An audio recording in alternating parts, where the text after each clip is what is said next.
Kia ora, Ota. Kia ora, Richard. Thank you for te arihi mai te popokotao no tātātou viewers. I think for this one we'll keep it in English because many of our younger ones don't speak the lingo. I'll try and answer you in English. Okay, now Ota, obviously you enjoy drumming and dancing. Can you tell us about that? Yes, Richard, look, I was probably dancing before I could walk. Just like any child, he grew up in the Cook Islands. You hear the drumming just about every day and the singing. So yeah, I grew up drumming and weekends being in Aitutaki at Aomori on the beach with canoes, and you hear the drumming and you're listening to the drumming and you learn the beat, and then you and your group of friends are on the beach sitting on the canoe and playing the beat that you learnt from adults the previous night. And then when you get caught by the owner of the canoe, you got a different beating. You learnt a different beating, and yeah, that's where my love of drumming comes from. Okay, obviously when you got older, you're quite well known for being part of the group, the Betela and the CINAT group. Could you tell us about your experience Yes. as a dancer and a drummer? We were the first group from the Cook Islands to go to Japan with Dr. Johnson, who will be joining us in this process. And we spent 7 months in Japan, just doing what we enjoy. The drumming and the dancing, and we were already experienced drummers at the time, and dancers. And when the opportunity came to go to Japan with the group, I'd be a fool if I didn't. You're not going to say no. I'll never say no to dancing. And what years would this be for This Betela? the Japanese group, the Betela dance troupe. We went in 1971, and April '71 we left the Cook Islands to go to Japan. We didn't get back till November, and it's an experience that I will never forget, and I will always treasure that. That is one of the reasons why I'm taking part in this series of workshops that we are running. Is the fact that I want the young men and women of today, particularly here in New Zealand, to have the same opportunity that I had in those days. And the CINAT, was that after the Betela? Or? I was a member of the CINAT before I went to Japan. When I came back, I just went back into CINAT again to do the same thing. My family group has been a member of CINAT ever since its inception. That's your sister? My sister and her husband were the instigators of the CINAT. Maria and Percy Henderson. Yeah, they were the instigators of the CINAT organisation, and it's natural that I became a member of the CINAT. And okay. Now, drum making is one of your specialties. You're quite well known for that. Now, as we know in the Cooks, the two most common woods that we use is miro and tamanu. Now, can you tell our viewers why are those woods highly sought after by drum makers?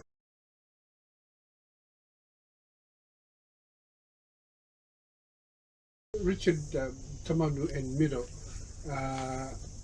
have gnarly grains. These are the properties ideal for making tokere and all the the pau instruments that they're gnarly and no straight grain. Now you'll find that the timber with straight grain, they'll just split when you hit. With the tamanu in the middle, because of the gnarly and the conditions that they grew up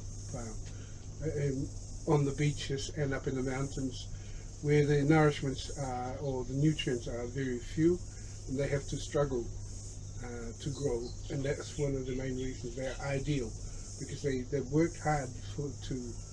And they don't crack easily, you know. They don't crack under thousands and thousands of drumming strokes. Yep. That's why they're ideal for.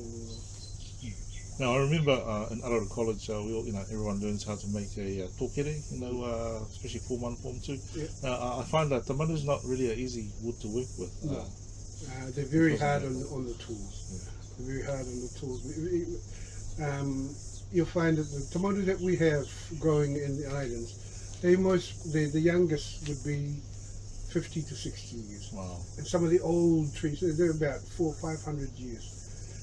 In my family land at Amuri in Punganui, we have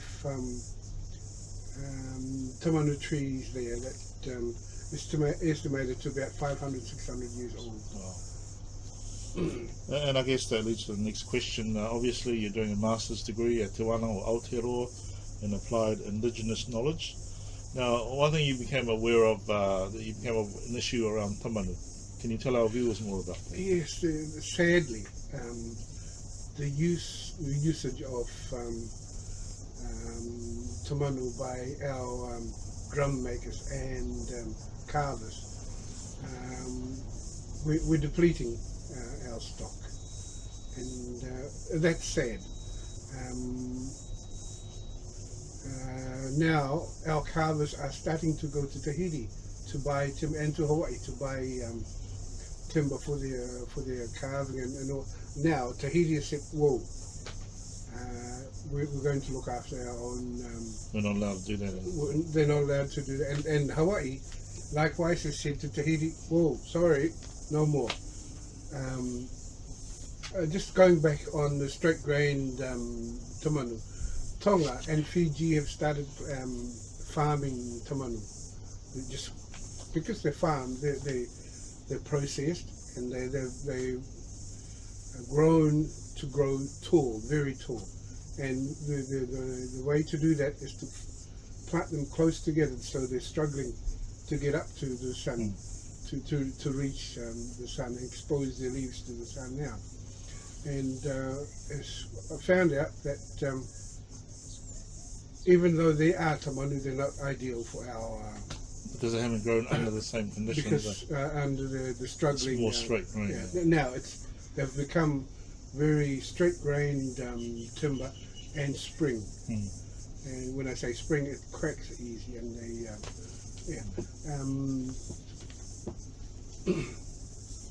Now, as a result of this, you've actually become a bit of an advocate, a bit innovative, and looking for other woods for making tokere or pate. Now, what kind of woods have you found out to be good for this? Thank you, Richard. Look, we've just discovered, with the help of Ma'ara Maeva, we've discovered this timber yard in Mount Wellington that sell very hard, strong, solid, even harder than our toa or ironwood at home in the Cook Islands. I'm talking about the Tonka from South America, and Mesa also from South America, and also around the Pacific, particularly in the Southeast Asian region, where the Mesa do also grow. And let's just go back to my project, the Master in Applied Indigenous Knowledge. For my mini project, I intend to go back home and start growing tamanu and miro seedlings. And we've got heaps of land at home. In the wild. In the wild, where we're not using, and those are the ideal places to replant these. So people don't go and burn them and to clear land for planting now. Mm. So if we left those seedlings in areas where people won't want to go and clear. Now, ideal places are like out on the mutu. Mm. There's free land there. If we can plant those mutus with tamanu and miro seedlings, hopefully in 100, 200 years' time, we have some fantastic growth for our younger generations to. Now that sounds like conservation of the tamanu and the miro. But I was wondering about the Tonka wood. What do you think of it? For in terms of for our drumming. It's ideal.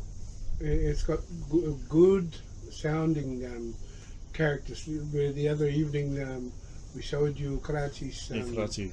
I'll put it on the video as well. His, you like the sound? I like the sound. It's beautiful. Like the sound. It's very, very clear. It's that particular wood has got a fantastic conduction of sound. Yeah, and it's deep. You can. That's the thing with tokere and pot, where you can make your tokere, tune your tokere to the sound that you wish to. I found that wood it was also quite heavy. If I closed my eyes, I didn't see the pate or the tokere beforehand. I would have thought that was ironwood. Yeah, that's how heavy it was. That's and that's with I'm amazed that with toa or ironwood, it's not a very good conductor of sound. Whereas with the Tonka, it's got this fantastic characters for sound. So I suppose for our Rutu Drum Masters event, that's what we'll be making drums, the tokeres out of? Yeah, we will be using Tonka and Massa for our TT for the drumsticks. For the drumsticks, Tonka for. I've no doubt there are some other timbers available on the market, and I'm thinking of the timber that is being used by luthiers in Australia for making guitars and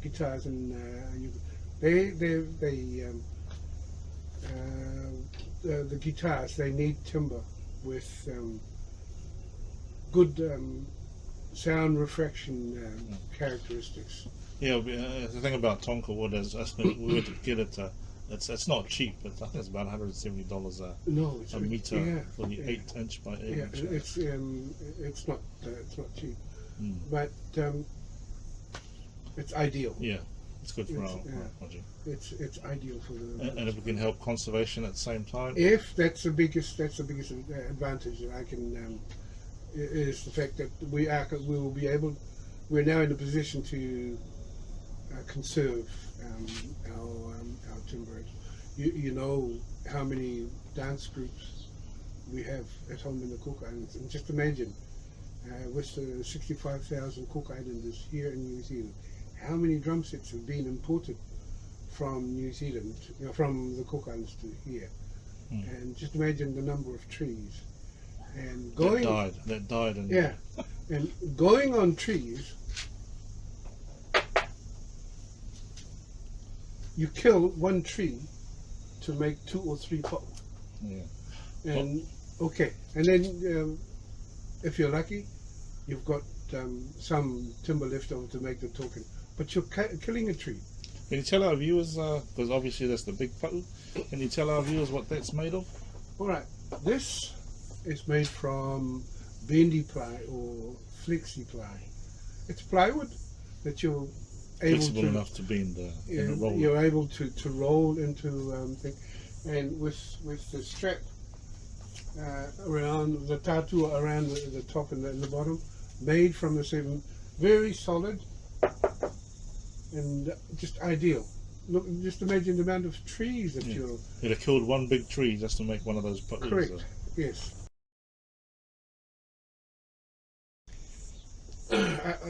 I don't believe that we've maintained that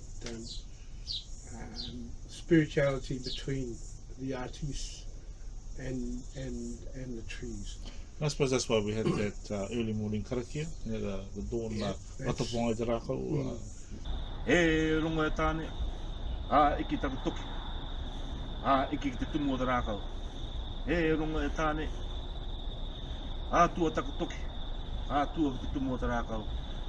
That is one process that our ancestors always used to do. It's a big occasion because you're taking a life. And I know these trees, they took ages to grow. Yeah, and we need to remind ourselves of all these things, and we need to pay respect to the trees. I don't want to be known as a tree hugger, but hey, these trees had life before we chopped them down. Now, obviously, we're going into our Rutu Drum Masters of the Cook Islands event, which takes place, starts on Monday the 14th of March and finishes on Saturday the 19th. Now, you have a big role with this. Could you kindly tell our viewers what will you be actually doing? Right, I'll be one of the tokere and the pa'u makers for that. We have a good team. I have two young men. That's going to be youngish, yeah. Youngish, yeah. That's the pa'u you've started. This is the pa'u we've started, and you'll make the pa'u mango. We'll make the pa'u mango. We've got the timber here for the pa'u mango. Yeah, and at the end of this whole workshop, I believe the set will be sold. Yeah, we'll auction it off. We're going to have the drum master sign it, test it out and make sure it's of the highest quality. Yep. And we're going to sell, auction it off as a memento of, this wonderful cultural, event, the Rutu. Okay, so now we're looking for some young guys for our. What do you think these young guys should sign up as? Young guys and girls should sign up. Look, I'm appealing to the young men and young women who are wanting to learn the art of tokere and pa'u making, and the art of playing the tokere and the pa'u. I'm appealing to them to come and take part and come and sit down with us and learn. This is a one-off, the first time we're going to have these masters together. Yeah, this is at one time. We're getting masters from Dr. Jonathan from the Cook Islands. Yeah. Yourself? Myself, Jacob Sampson. Yes, drums of the Pacific. Drums of the Pacific, who drums for the Warriors. Yeah. Also taught the waka how to drum. Yes. Waka music group. Got John Kiria as well. Got John Kiria, and this is an ideal time for those who want to do come.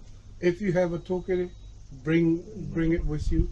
If you have a guitar and a ukulele, bring with you.